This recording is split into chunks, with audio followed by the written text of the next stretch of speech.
The millionaire is shocked to see a black beggar hugging his daughter in the hospital. Richard Sterling, a name synonymous with power and, let's be honest, a serious Scrooge-like demeanor, was about to have his perfectly ordered world turned upside down. He'd clawed his way to the top, built a real estate empire bigger than some small countries, all on a foundation of control. Then Emily, his only daughter, got sick. Really sick. Leukemia. Now, standing outside her room at Mass General, the smell of bleach doing nothing to clean the stench of fear, Richard felt that. Control slipping away. He peeked through the window, and that's when he saw him. Jamal. A kid no older than 16, skin the color of dark chocolate, hair that looked like he'd stuck his finger in a light socket. Jamal was a street performer. Richard had seen him strumming a beat-up guitar near the hospital entrance, making a few bucks from sympathetic tourists. And now he was hugging Emily. His Emily. Richard's blood ran cold. He'd heard the whispers, seen the side eyes from the nurses. This kid, this nobody, touching his daughter, it was an outrage. He stormed into the room, his voice a low rumble that could crack concrete. What in the blue blazes is going on here? Emily, pale as a ghost, but with a spark of something in her eyes, managed a weak smile. Dad, this is Jamal. He's been keeping me company. Jamal, cool as a cucumber, just nodded. Just hanging out, Mr. Sterling. Emily's a good kid. His eyes were calm, steady, unnervingly so. Richard scoffed, his gaze sweeping over Jamal's worn-out jeans and faded t-shirt.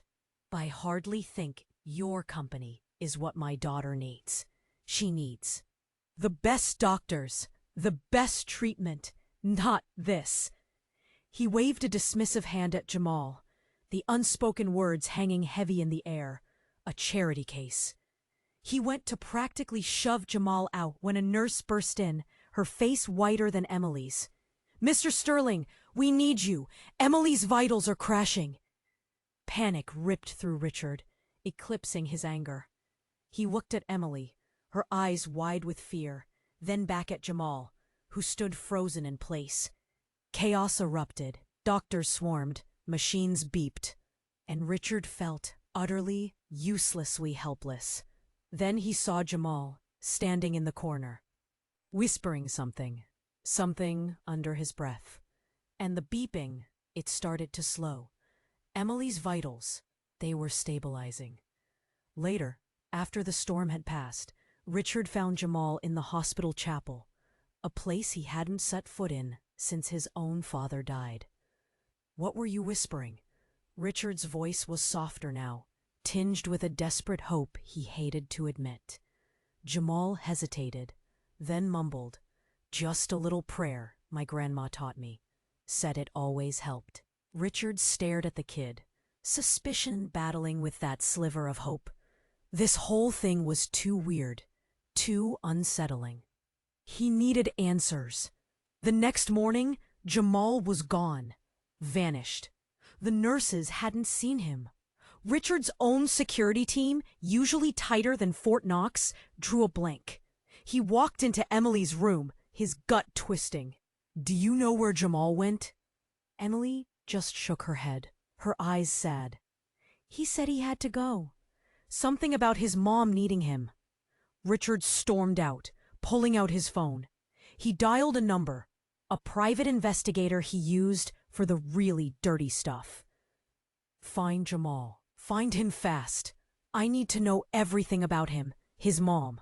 A woman named Sarah. Spare no expense." What was Jamal's connection to Emily? And why did the mention of Sarah send a cold chill straight through Richard's bones? "Ei, antes de continuarmos com essa história incrível, preciso te fazer alerta importante. Muitos inscritos têm relatado que o YouTube removeu suas inscrições sem aviso. Dá só uma conferida rápida no botão vermelho aí embaixo para garantir que você ainda está inscrito no canal. Não quero que você perca nenhum conteúdo exclusivo que vem por aí. E já que você está aí, deixa aquele like poderoso que me ajuda. Muito com o algoritmo. Ah, e me conta nos comentários de qual cidade você está assistindo. Adoro conhecer cada pessoa incrível que faz parte dessa comunidade. Sua participação faz toda a diferença. Vamos interagir. What was Jamal's connection to Emily? And why did the mention of Sarah send a cold chill straight through Richard's bones? The private investigator, a guy named Jake who looked like he'd wrestled a bear and lost, called back the next day. Sterling, I got your Jamal. Real name, Jamal Wilson. Lives with his mom, Sarah, In crummy apartment downtown. Nothing special. Except Except what, Jake? Spill it, Richard snapped, pacing his office. Except Sarah Wilson? she used to be a Sterling. Sarah Sterling. Ring any bells? Richard froze. Sarah, his sister. The one he hadn't spoken to in 20 years. The one he disowned. Because she'd fallen in love with a nobody. A black musician. He'd paid her off, sent her away, convinced himself he was doing her a favor. Protecting the family name. He sank into his leather chair, the blood draining from his face. Jamal, his nephew, hugging his daughter. He had to see Sarah. He had to know. He found her in a tiny, cramped apartment, the air thick with the smell of stale cigarettes and something sad. Sarah looked older than her years, her eyes holding a weariness that cut Richard to the core. "Richard," she said, her voice flat. "What do you want?" "Jamal," he choked out. "Emily, he's been visiting her." Sarah's expression didn't change. "Jamal has a big heart. He likes to help people. He's our family, Sarah. He's your son. He's my son." "You gave up your claim to him a long time ago," Richard's voice cracked. "I didn't know. I never knew about Jamal." Sarah laughed, a bitter, hollow sound. "You didn't want to know. You wanted me gone. You got what you wanted." He looked around the tiny apartment, at the faded photos on the wall, at the single, beat-up guitar leaning against the corner. His sister, living like this. His nephew scraping by, playing on the streets. All because of him. Then, Sarah said something that shattered him completely. "You know, Richard," she said, her eyes narrowing. "Leukemia. It runs in the family. Our mother had it. She died young." Richard stared at her, the truth hitting him like a punch to the gut. Emily, leukemia, and Sarah. Sarah had known. She'd known Jamal was visiting her niece, offering comfort, maybe even a chance. A chance that Richard had denied her. He stumbled back, his hand flying to his chest. The room started to spin. But why?" he gasped. "Why didn't you tell me?" Sarah's eyes were cold as ice. "Because, Richard, some things are unforgivable." Suddenly, Jamal burst through the door, his face pale with fear. "Mom, the hospital called. It's Emily. She's crashing again." Richard felt his world tilting on its axis. Emily, dying. Jamal, his nephew, the only one who could offer her comfort. And Sarah, his sister, holding the key to something. Something he didn't understand. He had to get to the hospital. He had to see Emily. But as he turned to leave, Sarah stopped him. "Richard," she said, her voice barely a whisper, "there's something else you need to know. Something about Emily and her birth." She paused, her eyes filled with a terrible grief. Emily isn't your daughter." "Richard," she said, her voice barely a whisper. "Whisper. There's something else you need to know. Something about Emily and her birth." She paused, her eyes filled with a terrible grief. Emily isn't your daughter." The world stopped, dead. Richard felt the blood drain from his face, his legs turning to jelly. Not his daughter, after all this, After all the money, the worry, that everything? What? What are you saying? He stammered, his voice cracking. Sarah closed her eyes. A single tear tracing a path down her wrinkled cheek. Years ago, before you disowned me, I was pregnant too. Remember?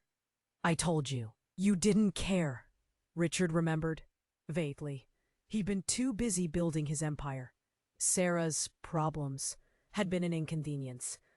My baby, she was stillborn, Sarah whispered, her voice thick with pain.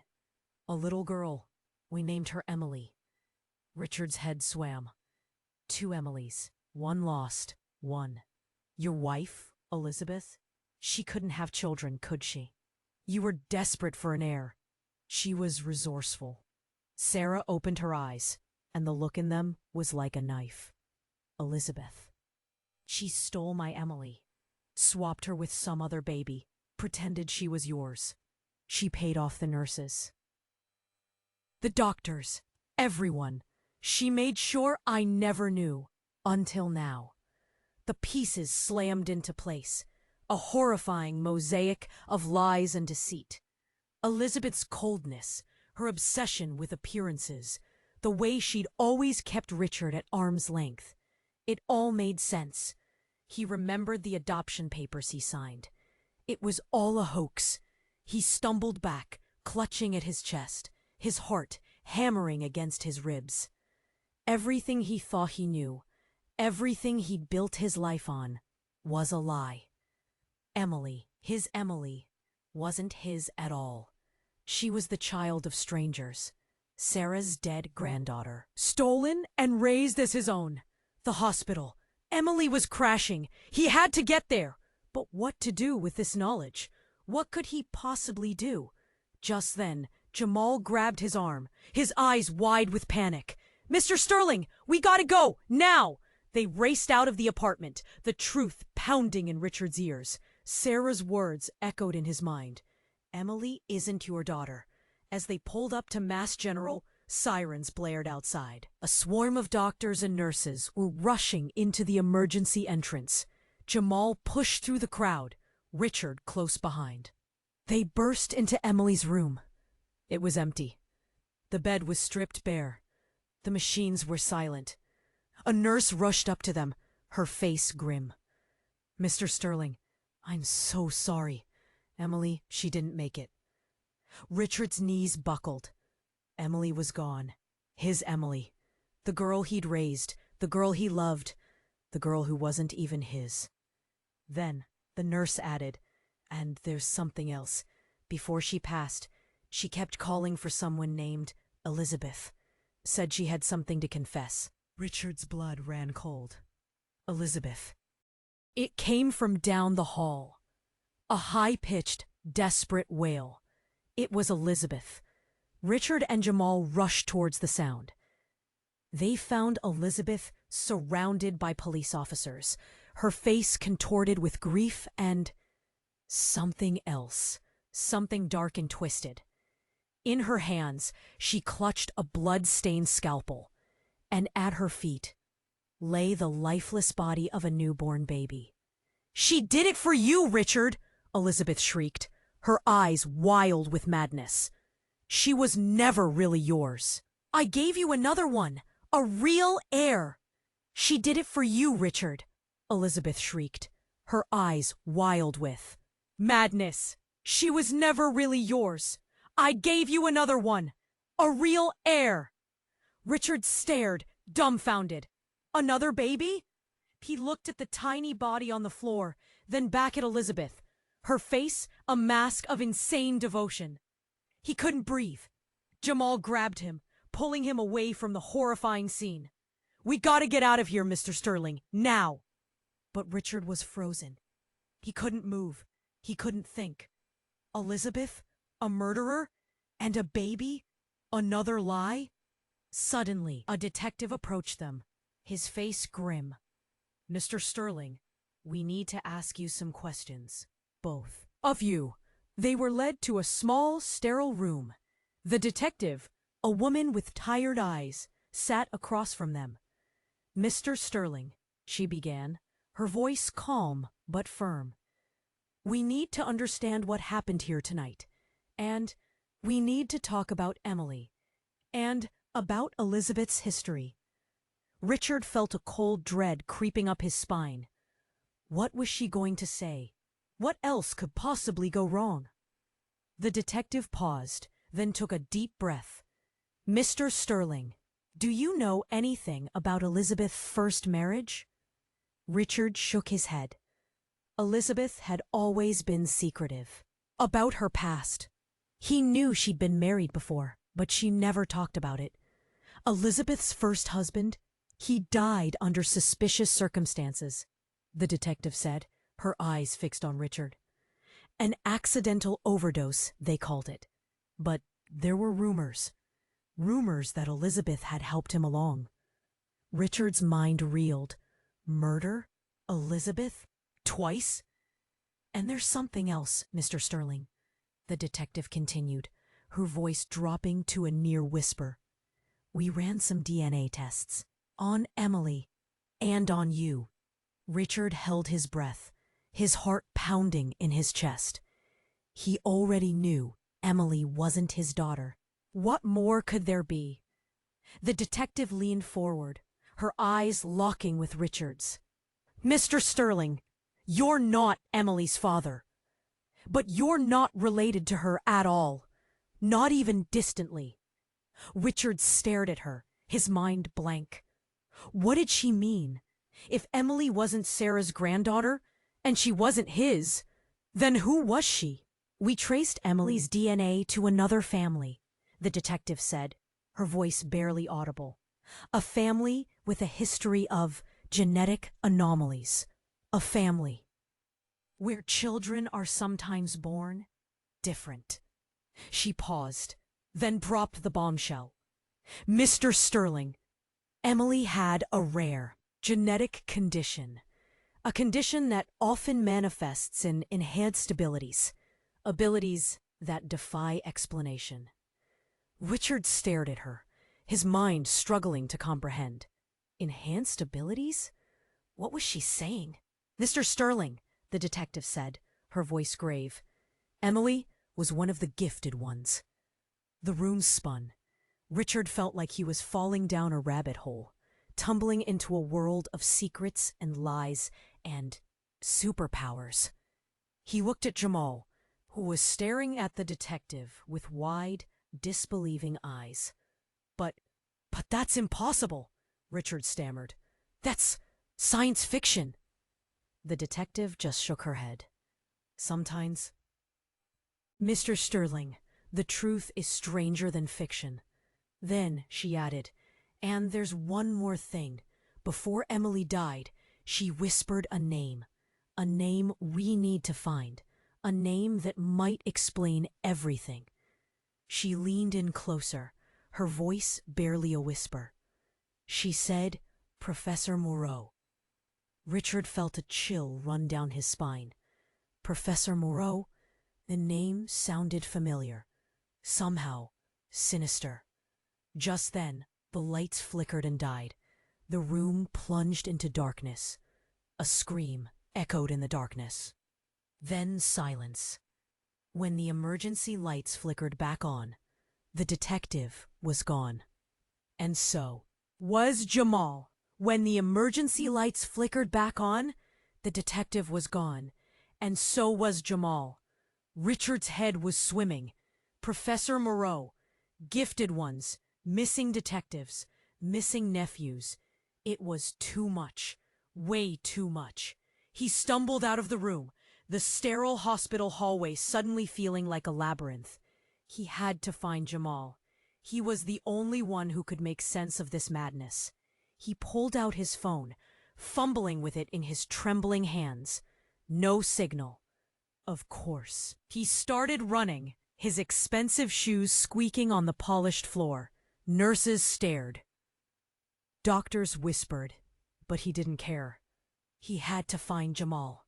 He checked the chapel. Empty. The cafeteria. Empty. Even the damn roof. Nothing. Then he remembered something Jamal had said.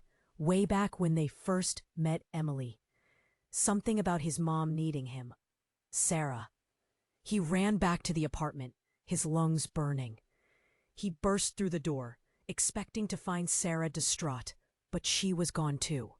The apartment was empty, but something was different. The air felt charged. And there was a note lying on the kitchen table. He snatched it up, his heart pounding. It was written in Sarah's familiar scrawl. Richard, if you're reading this, it means things have gone further than I ever intended. I tried to protect him, but it's out of my hands now. Jamal is special, Richard. More special than you can possibly imagine. He's not just my son. He's different. Richard's breath hitched. Different how? Gifted how? The note continued. Professor Moreau knows about him. He's been watching him for years. He wants to study him, to use him. You have to find Jamal, Richard. You have to protect him. He's our only hope. Our only hope? Hope for what? The note ended with a single word. Remember Project Nightingale. Project Nightingale? What the hell was that? Suddenly, a floorboard creaked behind him. He whirled around, his heart leaping into his throat. Standing in the doorway was Jamal. But it wasn't the Jamal he knew. His eyes were glowing with an eerie light. His face was different, harder. Jamal, Richard whispered, his voice trembling. Jamal didn't answer. He just stared at Richard, his eyes assessing. Then he spoke, but it wasn't Jamal's voice. It was deeper, older, colder. Hello, Richard, the voice said, or should I say, father. Richard recoiled, his blood turning to ice. Father? What was going on? What are you saying? He stammered. Jamal, or whoever he was, smiled, a chilling predatory grin. Oh, Richard, there's so much you don't know. About Emily, about Elizabeth, about Sarah, and about me. He took a step closer, his eyes glowing brighter. You see, Richard, Emily wasn't just gifted. She was activated, and so am I. Activated? Activated how? And what did he mean, father? Then Jamal, or whatever he was, said something. That shattered Richard's world completely. You see, Richard, he said, his voice dripping with malice. Sarah wasn't just your sister. She was Project Nightingale. And I am the culmination of her work. I am her masterpiece. He stepped closer still, his hand reaching out. And now, father, it's time for you to join the family. Just as Jamal lunged forward, the front door burst open. Standing in the doorway was Emily, alive and glowing. Jamal, no, she cried, her voice, his eyes widening in shock. Emily, but you're dead. Emily just smiled, a knowing, terrifying smile. Death, Jamal, is just a transition. She turned to Richard, her eyes locking with his. Richard, she said, her voice soft but firm. It's time you knew the truth, the real truth. She took a deep breath, and then she said the words that would change everything forever. Richard, she said, her voice barely a whisper. You're not just Emily's father. You're Emily's creator. The world exploded. Richard, she said, her voice barely a whisper. You're not just Emily's father. You're Emily's creator. The world exploded. Creator? What the actual hell did that even mean? He stared at Emily, at Jamal, their faces shifting in the dim light, everything blurring into a nightmarish kaleidoscope. What are you talking about? He managed to choke out, his voice raspy. Emily stepped closer, her hand reaching out, not in threat, but in a strange, almost clinical curiosity. Don't you remember, Richard? The labs? The experiments? The Nightingale Project? The name hit him like a physical blow. Project Nightingale. A buried memory, a locked file in the deepest recesses of his mind, suddenly bursting to the surface. A project he'd funded years ago. Something about genetic enhancement. Something he'd dismissed as a crackpot scheme. That was just research, he stammered, trying to deny the creeping horror. It was nothing real. Emily's smile widened, a terrifying parody of innocence. Oh, Richard, it was very real. You see, your wife, Elizabeth, she wasn't just stealing babies. She was selecting them, finding subjects for your project. And you, Richard, you were the architect. His head throbbed. Images flickered. Sterile labs, complex equations, and his younger self. Driven, ambitious, obsessed with what? Control? Power? Godhood? You harvested my DNA, Richard, Emily continued, her voice soft, almost soothing. You combined it with other things. You created me. You designed me to be perfect. Jamal shifted beside her, his glowing eyes fixed on Richard. And I'm the next generation, Richard. Emily's upgrade. Richard's legs gave way. He sank to the floor, the truth crashing down on him like a tidal wave. He was barely audible. Why would I do this? Emily tilted her head, her expression unreadable. Because you wanted to play God, Richard. Richard, to the beginning, to Professor Moreau's island. She paused, her grip tightening on his arm. And Richard, there's one more thing. She leaned in close, her breath warm on his ear. Professor Moreau, he's not just a scientist, Richard. He's your father. Richard, she said, her voice barely a whisper. Professor Moreau, he's not just a scientist, Richard. He's your father. My father? Moreau? The guy doing all this crazy stuff? My head was spinning faster than a tilt-a-whirl at the county fair. Emily was my creation, Jamal was her upgrade, and Moreau was my dad? What kind of messed up family tree was this? That's impossible, I choked out, but even as I said it, I knew it wasn't. Not anymore. Nothing was impossible in this twisted reality. Emily just stared at me, her eyes filled with a mix of pity and something else. Disappointment? He left when I was a kid, I said, trying to grasp at something solid, something real. He just vanished. He didn't vanish, Richard, Emily said, her voice low. He went to the island to continue his work, to create us. Jamal nodded, his glowing eyes never leaving my face. He needed you, Richard. Your DNA, your brilliance, you were the key. The alarm was still blaring, the red lights flashing like some kind of demented disco. We had to get out of there, but I was frozen, paralyzed by the sheer insanity of it all. We have to go, Emily said, pulling me towards the door. Now. We ran, Emily and Jamal leading the way, me stumbling behind, trying to process everything. My father was Moreau. Emily was my creation. Jamal was her upgrade. And we were all being hunted. We burst out of the apartment building and into the night. A black SUV was waiting, its engine running. Emily shoved me into the back. Jamal jumped in beside me, and we sped off into the darkness. As we raced through the city streets, Emily turned to me, her face grim. There's something else you need to know, Richard. I braced myself. What now? A secret alien invasion? A talking dog who knew the meaning of life? Elizabeth.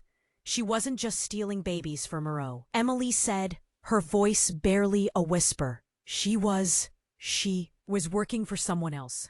Someone even more powerful. I stared at her, my mind numb. Who? Who could be more powerful than Moreau?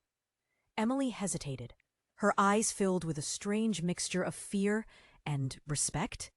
Richard, she said, her voice trembling. Elizabeth, she was working for your mother. The car screeched to a halt. My mother? But she was dead. Had been for years. That's impossible, I said, my voice cracking. She died. She died in a car accident. Emily shook her head, her eyes fixed on mine. That's what they wanted you to believe, Richard. But it wasn't an accident. It was an extraction. She paused, then dropped the bombshell. Your mother, Richard? She's not dead. She's been running Moreau's operation from the shadows for years. She's the one who funded Project Nightingale. She's the one who orchestrated everything. The world tilted again. My mother, alive. And evil? It was too much. Way too much. Just then, Jamal grabbed my arm, his eyes wide with panic. They're here. I looked out the window. A fleet of black SUVs was closing in, their headlights blinding. We have to go, Emily said, her voice urgent. Now. But it was too late. The SUVs surrounded us, blocking our escape. Doors flew open and armed men swarmed towards us. As they dragged me out of the car, I saw her, standing in the shadows, watching it all. My mother. She looked older, harder, but it was her. The same cold eyes, the same cruel smile. She stepped forward, her voice low and deadly. Hello, Richard. Then she turned to Emily and Jamal, her eyes filled with a chilling contempt. Take them, she said, and kill Richard. He knows too. Much. Jamal hesitated.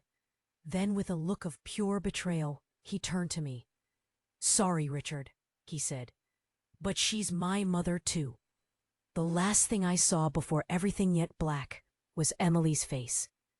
Her eyes were filled with a terrible sadness, a profound sense of loss. And then, nothing. The last thing I saw before everything went black was Emily's face. Her eyes were filled with a terrible sadness, a profound sense of loss.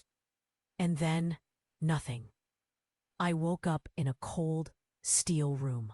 A single light bulb buzzed overhead, casting long, distorted shadows. My head throbbed. My body ached. I was strapped to a metal table. Panic clawed at my throat. Where was I? What had happened? Then I saw her, my mother, standing in the corner, her face unreadable. Hello, Richard, she said, her voice cold and distant. Welcome home. Home? This was no home. This was a dungeon. What do you want? I croaked, my voice hoarse. She smiled, a chilling, predatory grin. What I've always wanted, Richard. Control. She gestured to the room, to the metal table, to the restraints that held me captive. You see? Richard, you were always my favorite, my most brilliant creation. But you were also a disappointment. Disappointment? I'd built a real estate empire. I'd made millions. What more could she want? You lacked ambition, Richard, she said, her voice dripping with disdain. You were content to play in the sandbox while the real world was being shaped. She stepped closer, her eyes locking with mine. But now you have a chance to redeem yourself, to finally fulfill your destiny. Destiny? What destiny? You see, Richard, she said, her voice barely a whisper. Moreau isn't just your father. He's a tool, a means to an end. She paused, letting her words sink in. And I, Richard, am the architect of it all. Suddenly, the door to the room burst open. Standing in the doorway was Elizabeth. But it wasn't the Elizabeth I knew. Her eyes were clear, focused. Her face was radiant. Mom, Elizabeth cried, rushing towards my mother. What are you doing? You can't do this! My mother recoiled, her face contorted with rage. Elizabeth, you traitorous bitch. I should have known I couldn't trust you. Traitor? What was going on? Then, Elizabeth did something that shocked me to my core. She pulled out a gun. I'm sorry, Mom, she said, her voice trembling. But I can't let you do this. Not anymore. And then she shot my mother. My mother staggered back, her eyes wide with disbelief. She clutched at her chest, a crimson stain spreading across her pristine white coat.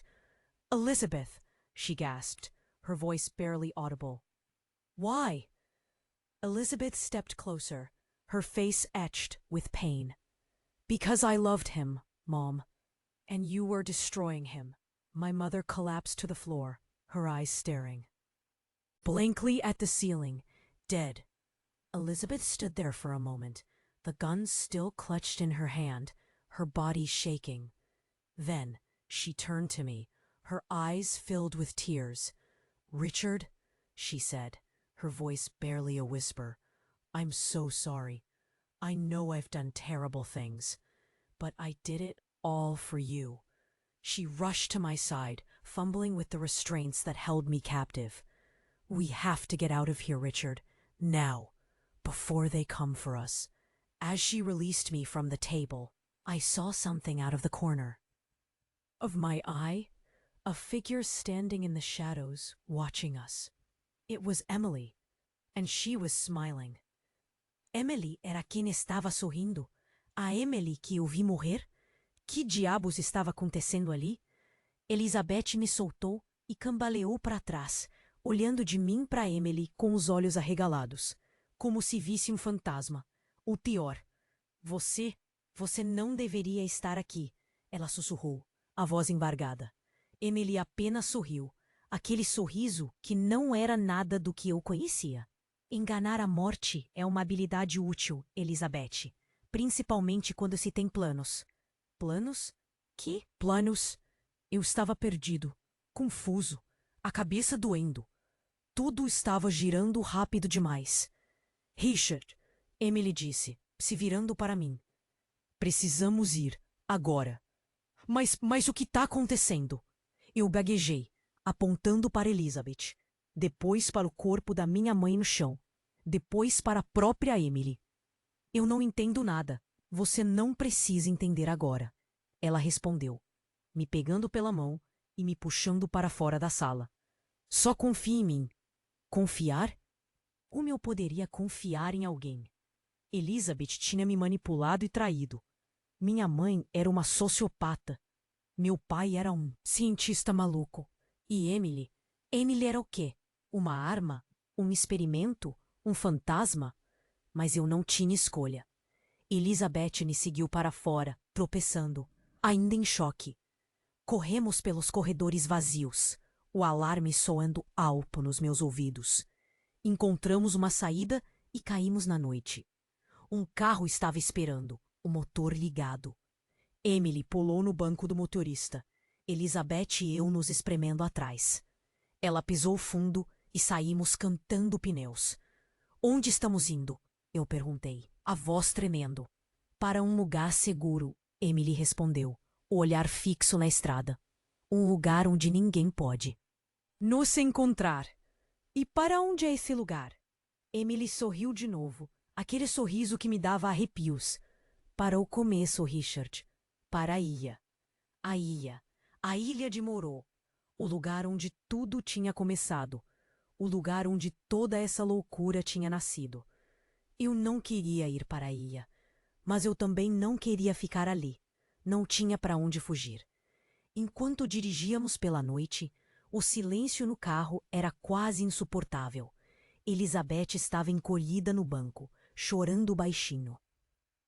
Emily estava concentrada na estrada, o rosto sério, determinado. E eu estava apenas tentando respirar. De repente, Emily freou o carro com tudo. O que foi? Eu perguntei, sobressaltado. Emily apontou para a frente. Uma barreira bloqueava a estrada. E atrás dela, dezenas de homens armados nos esperavam. Eles nos encontraram. Elizabeth sussurrou, o rosto pálido de terror. Não, Emily disse, o olhar fixo nos homens. Ainda não. E então, ela fez algo que eu nunca poderia ter imaginado. Ela sorriu. Um sorriso amplo, confiante. Um sorriso que irradiava poder. Vocês fiquem aqui, ela disse, desligando o motor do carro. Eu cuido disso. E antes que pudéssemos dizer qualquer coisa, ela saiu do carro e caminhou em direção aos homens armados, sozinha, desarmada, e com aquele sorriso no rosto. O que ela estava fazendo? Ela ia se entregar? Ela ia tentar negociar? Ela ia... De repente, uma explosão iluminou a noite. Uma explosão tão forte que sacudiu o carro e nos atirou para frente. Olhei para cima. Emily estava no meio da estrada, cercada por chamas. E os homens armados. Eles estavam todos no chão, mortos. Emily se virou para nós, o rosto coberto de fuligem, os olhos brilhando com uma luz intensa. Vamos, ela disse, a voz ecoando com uma força sobrenatural. Não temos tempo a perder. E então eu vi uma sombra se movendo atrás dela. Uma sombra grande, escura, ameaçadora. Uma sombra que não era humana. Emily, cuidado! Eu gritei, mas era tarde demais. A sombra se lançou sobre ela e tudo ficou escuro. Eu vi aquela coisa grande, peluda, garras enormes, uivando. Emily, ela estava caída, no chão, imóvel. Elizabeth gritou, um grito de gelar o sangue. Corri até Emily. Tentei sentir o pulso. Nada. A criatura se virou para mim. Os olhos vermelhos. Fome. De repente, Elizabeth se jogou na frente. Corre, Richard, salva-se. Ela pegou a arma e atirou. Atirou na criatura de novo. De novo. A criatura grunhiu, raiva, e se lançou sobre Elizabeth. Eu não consegui fazer nada, apenas observar. Elizabeth gritou de novo. Depois, silêncio. A criatura se virou para mim, de novo. Mas não era mais a mesma criatura. Agora tinha algo diferente nos olhos. Tristeza. A criatura cambaleou e caiu no chão e se transformou, de volta, em Jamal. Jamal? Mas como? Ele me olhou. Arrependimento. Desculpa, Richard. Ele sussurrou. Não controlei. E fechou os olhos. Para sempre. Elizabeth, Jamal, Emily, todos mortos. Por minha causa. Eu não aguentava mais. Peguei a arma de Elizabeth. Apontei para minha cabeça, mas não consegui atirar. Medo, covardia, não sei. Joguei a arma longe e corri para longe de tudo. Cheguei na beira do mar, a ilha, lá longe, escura, ameaçadora. Meu pai, Moreau, tudo, culpa dele. Olhei para o céu, uma estrela, brilhando. Lembrei da minha mãe, o pouco que lembrava dela. Amor, carinho. Mas ela era má. Ela manipulou tudo. Quem eu era? Bom? Mal? Monstro? Não sei. Não sei mais nada. Caminhei para dentro do mar. A água, gelada. Continuei caminhando. Mais fundo, até que afundei. E tudo ficou escuro. Mas antes de apagar de vez, vi uma luz, lá no fundo. Uma luz me chamando. Que era? Para onde estava indo? Não sei. E talvez nunca saiba. Mas a história não acaba aqui. Algo ainda está por vir. Você, sim, você que chegou até aqui, precisa se inscrever agora. Não espere nem mais um segundo. As próximas histórias são ainda mais insanas e você não pode perder. Esmague o botão de like agora. Mostre que você é um verdadeiro fã e alimente o algoritmo com sua força. Este é o momento para demonstrar seu apoio. Inunde a seção de comentários com suas teorias e reações. Queremos saber o que você achou desse final explosivo. Compartilhe suas ideias. Compartilhe instantaneamente este vídeo com pelo menos 5 amigos. Eles precisam conhecer este desfecho. Não seja egoísta. Espalhe a palavra. Apenas os verdadeiros fãs compreendem a importância de apoiar o canal com estas ações. Faça a sua parte e ajude a trazer ainda mais histórias incríveis.